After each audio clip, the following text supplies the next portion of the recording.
Good morning YouTube guys. இப்போ நாம் எங்கே நின்றுட்டுருக்கோன்னா திருச்சி மாநகரின் மையப்பகுதியான புத்தூர் நாள் ரோடு எனப்படும் என்ற இடத்துல நின்றுட்டுருக்கிறோம். இது ஒரு முக்கியமான சாலை சந்திப்பு. ஏனெனில் பார்த்தீங்கன்னா வயலூர், தில்லை நகர், உறையூர், மத்திய பேருந்து நிலையம், அரசு மருத்துவமனை போன்ற இடங்களுக்கு இங்கேருந்து தான் சாலைகள் பிரிக்கின்றன. அந்த ஜங்ஷனில் தான் நம்ம நின்றுட்டுருக்குறோம். அந்த அம்புக்குறி போட்டிருக்காங்க பாருங்கள், எங்கெங்கே இது எங்கெங்கே போகுதுன்னு. இதை எதுக்கு நான் எடுக்கிறேன்னா, திருச்சிக்கு வரும் மக்கள் ஈஸியாக அந்த இடத்த ஐடென்டிஃபை பண்ணுறதுக்காக செல்வதற்காக தான் இந்த இதை போடுறேன், விளாகை போடுறேன்.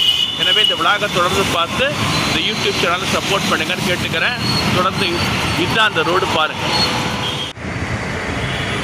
இது லெஃப்ட்டில் திரும்பினீங்கன்னா அரசு மருத்துவமனை, சென்ட்ரல் பஸ் ஸ்டாண்ட் போகுது. நேராக போய் இப்படி திரும்பினீங்கன்னா ஒரு பெண்ட் எடுத்திங்கன்னா சோமரசம்பேட்டை, வயலூர்னு போட்டிருக்குது. ரைட்டில் திரும்பினா வரையூர், குழுமணி போன்ற இடங்களுக்கு, நாச்சியார் கோவில், வெக்காளியம்மன் கோயில் இடங்களுக்கு ரைட்டில் திரும்பி போனால் பாருங்கள்.